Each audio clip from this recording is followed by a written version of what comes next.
మాట్లాడి మీరు ఏమన్న విషయాలు కానీ మీరు పత్రిక ప్రకారంగా ప్రభుత్వం పైన ముఖ్యమంత్రి గారి పైన మీరు మాట్లాడే విధానం ప్రతిపక్షాలు ఆయుధాలుగా మార్చి ఇవాళ కాంగ్రెస్ ప్రభుత్వాన్ని బలహీనపరిచే విధంగా చేస్తున్నట్టు విధానం సరైన విధానం కాదు. మీరు అనుకోవచ్చు ఆ టైం వరకు సోషల్ మీడియాలో ఆ టైం వరకు పత్రికలు పెద్దగా రాగానే ఇవాళ మేము చాలా పెద్దవాళ్ళం అయిపోతున్నాం అనుకుంటారు. కానీ మిమ్మల్ని చూసి కింద గ్రామీణ స్థాయిలో చూస్తున్నాం.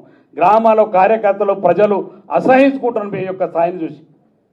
సొంత పార్టీలు ఉండి మనం కూర్చుంటే ఈ నీడనిచ్చే చెట్టు నరుకుంటే దుర్మార్గమైన సంస్కృతి అది మంచి విధానం కాదు. ఏ నాయకుడైనా కావచ్చు, ఏ పార్టీలో కావచ్చు. రేపు మేము మాట్లాడినా ఇంకెవరు మాట్లాడినా ఎవరు మాట్లాడినా ఎంత పెద్ద నాయకుడు మాట్లాడినా మీకు సమస్య ఉంటే అధిష్టానం చెప్పండి. కానీ పార్టీని నష్టపరిచేటువంటి మేము ఉన్నటువంటి శాసనసభ్యులం అందరినీ ఇక్కడ మేము అందుబాటులో ఉన్న వాళ్ళు మాత్రమే ఇవాళ ఇక్కడ చేరుకున్నాం.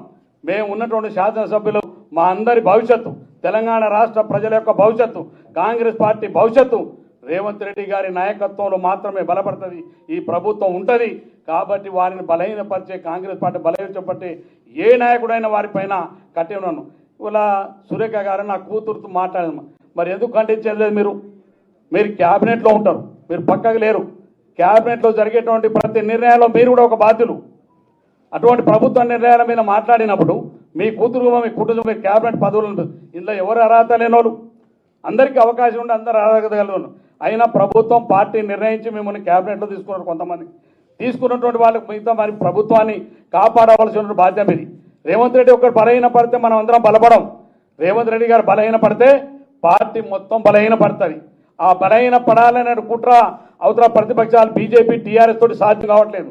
అందుకనే వితిన్ పార్టీలో కొంతమంది ఇవాళ మీ ద్వారా బలహీనపరచాలనే కుట్రను మేము కఠినంగా ఖండిస్తా ఉన్నాం. వారిపైన కఠినమైన చర్య తీసుకోవాలని కాంగ్రెస్ పార్టీ అధిష్టానాన్ని కోరుతూ అందరు నా ఒక్క అభిప్రాయం కానీ అందరి శాసనసభ్యుల అభిప్రాయాన్ని మేము ఇలా ఈ సభ ద్వారా తెలియజేస్తా ఉన్నాం. ధన్యవాదాలు.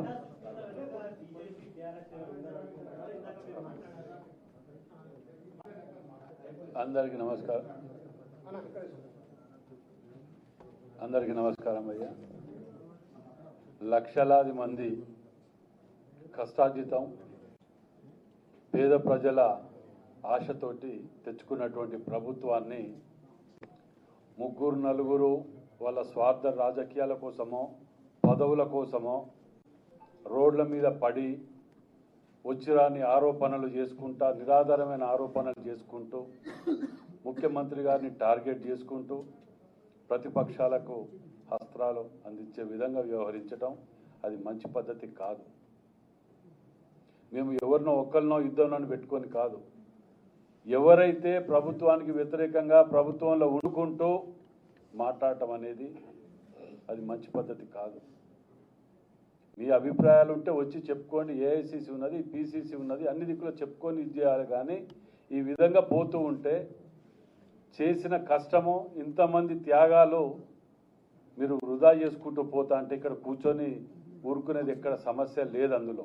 దాంతోపాటే ఇవాళ మేము పార్టీ క్రమశిక్షణ కానివ్వండి, అధిష్టానాన్ని కానివ్వండి, మేము కోరేది ఒకటే, నిర్ణయాలన్నిటి కఠినంగా తీసుకోవాలి. ఎట్టి పరిస్థితుల్లో ఎంతటి వారైనా ఎవరైనా వాటికి ఈ వేదిక మీద కూర్చున్న దాంట్లో ఎస్సీలు బీసీలు ఓసీలు అందరం ఉన్నాం. కాంగ్రెస్ పార్టీ అంటే సెక్యులర్ పార్టీ. ఓ కులాన్నో మతాన్నో అడ్డం పెట్టుకొని మేము ఏది చేసినా నడుస్తుంది అనుకుంటే అది పొరపాటు. దాన్ని అధిష్టానంగా చాలా సీరియస్గా తీసుకోకపోతే అసలు విషయం చెప్పాలంటే మాకు ఏం నవ్వు వస్తుందంటే ఒరిజినల్ కాంగ్రెస్ అంటారు. ఇప్పుడు మాట్లాడే వాళ్ళు అందరూ ఒరిజినల్ కాంగ్రెస్ అర్థమవుతుంది మా కాడ. మాలాటోళ్ళు మేమేం చెప్పుకోవాలి? వాళ్ళు మాట్లాడేది ఏం మాట్లాడుతున్నారు? పార్టీ మారలేదనా, లేకపోతే వాళ్ళు తిరిగి 4 పార్టీలు తిరిగి వచ్చే వాళ్ళే మాట్లాడుతున్నారు. ఇవాళ నీకు అంత కష్టం అనిపిస్తుంది ఏమంటే మేము మాట్లాడాలి. మేము అడిగేది ఏది ఉంటే మేము అధిష్టానం దగ్గర పోయి మాట్లాడుతుంటాం. నలుగురిని గెలిపించినామంటారు. ఇటు సీఎంఏ ఏకంగా తుపాకి రాముడు కూడా మంచిగా మాట్లాడతారు కొద్దిగా గొప్ప. సీఎంనే మేము చేసినాం, పీసీసీనే మేము చేసినాం. ఏంటి నువ్వు చేసింది? 12 నియోజకవర్గాలలో వరంగల్ జిల్లాలో 11 మెజార్టీ వచ్చింది పార్లమెంట్లో. నీ ఒక్క దగ్గర 9,000 ఎందుకు మైనస్ వచ్చింది? మాకేం తెలియదు, మాకు సంబంధం లేదు అంటే అది పద్ధత? వెనుక బ్యానర్ ఉంటుంది, నీ కేక్ కట్ చేస్తుంటారు. నువ్వు జిల్లాలో ఒక్క ఎమ్మెల్యేతో మంచుకున్నావా? నువ్వు పద్ధతి లేకుండా పాడు లేకుండా బ్లాక్ మెయిలింగ్ పాలిటిక్స్ ఏ పార్టీకి పోతే నువ్వు ఎల్లదిట్టే మొట్టమొదటి టీడీపీ, తర్వాత కాంగ్రెస్, తర్వాత వైఎస్ఆర్సీపీ, తర్వాత బీఆర్ఎస్, మళ్ళా కాంగ్రెస్.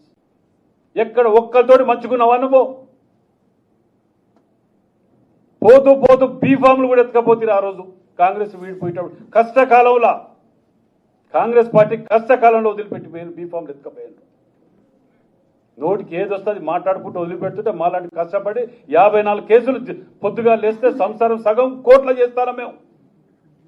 అయినా మీకు మంత్రి పదవులు ఇచ్చి ఇచ్చేస్తే మీరు ఇచ్చే గౌరవం ఇదా? సంబంధం లేదని ఒక మాట అంటే అయిపోతుందా?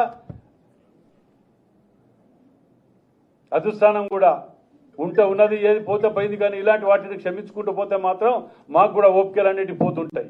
మాకు కూడా ఇది లేకుండా పోతున్నది. ప్రజలకు విశ్వాసం కోల్పోయే పరిస్థితులు వస్తున్నాయి. దీని అడ్వాంటేజ్ తీసుకొని బీఆర్ఎస్ దొంగలు ఇటు పెట్టుకొని ఆడనో బీజేపీ వాడో క్యాన్సిల్ చేస్తాడు టూరు సీఎం గారిది పర్మిషన్ ఇవ్వమని. వీడో ఏం చేస్తాడు ఇక్కడ కూర్చొని, ఇక్కడ మొత్తం అత్యవసరంగా అధిష్టానం ఏదో జరిగిపోతుంది కాబట్టి వెనకకు పిలిచాడు వీడంట అంటాడు. అసలే దొంగల ముఠ ఇది. పొద్దుగా లేస్తే దోసుక తిని ఇది చేసుకొని మనం ఇది చేస్తుంటేనే ప్రజలు నమ్ముకొచ్చుకొని మనకు పట్టం కట్టారు. పోనీ నువ్వు చెప్పిన 200 కోట్లు అన్నావు అట, పేపర్లు వచ్చిందట. ఇదా మీ సంస్కృతి? చెప్పు, ఎక్కడో చూపి ప్రూవ్ చేయి. ఇంకా ప్రెస్ మీట్ కౌంటర్లు పెడితే రోడ్డు మీదకి వచ్చి మాట్లాడతా, ఇవి తీస్తా అవి ఏంటిది? రమ్మని అడుగుతున్నాం కదా. ఏదో గాడుపుల బాణాలేసి పార్టీని అవమానపరచడానికి దీని వెనుక ఎవరికి 2 తీర్ల కుట్రాలు ఉన్నాయి. ఒకటి బీజేపీయో బీఆర్ఎస్ ఇంకెవరో పార్టీ ఉంటుంది దీని వెనుక. లేదంటవా దీనిలో పార్టీలనే కొన్ని గుంటనక్కలనే 1-2 ఆ గుంటనక్కలు ఎన్నుకుంటే దుకాణం నడిపించాలి. మీ యొక్క స్వార్థ రాజకీయాల గురించి మాలాంటి వాళ్ళని బదనాం చేసి ఇట్లా అవమానపరుచుకుంటూ రక్తం దాగుతా కాంగ్రెస్ కార్యకర్తలది మీ ఎక్కడ పోయినా పర్లే, మా పదవులు ముఖ్యం అనుకుంటే మాత్రం దయచేసి పార్టీలకు వెళ్ళి బహిష్కరించే ముందుకే వెళ్ళిపోండి. మేము అధిష్టానాన్ని కానివ్వండి ఇంకా వేరే ఏది కానివ్వండి మేము రిక్వెస్ట్ చేసి అడుగుతున్నాం. ఇలాంటి వాటిని ఇక ముందు జరగకుండా, జరిగితే తక్షణం బహిష్కరించే విధంగా ఎంతటి వారైనా పర్లే, ఏ కులమైనా పర్లే, ఎవరైనా పర్లే ఆ నిర్ణయం తీసుకోకపోతే కార్యకర్తలల్లా చాలా నష్టపోయే ప్రమాదం ఉన్నది.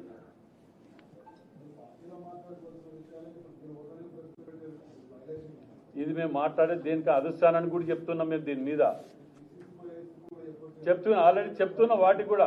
ఎందుకంటే ఇదివరకు 3 సార్లు పీసీసీకి పోయి ఇచ్చినాం కదా, మీరు చూడలేదా? మీ అందరి సమక్షంలో ఇచ్చినాం కదా.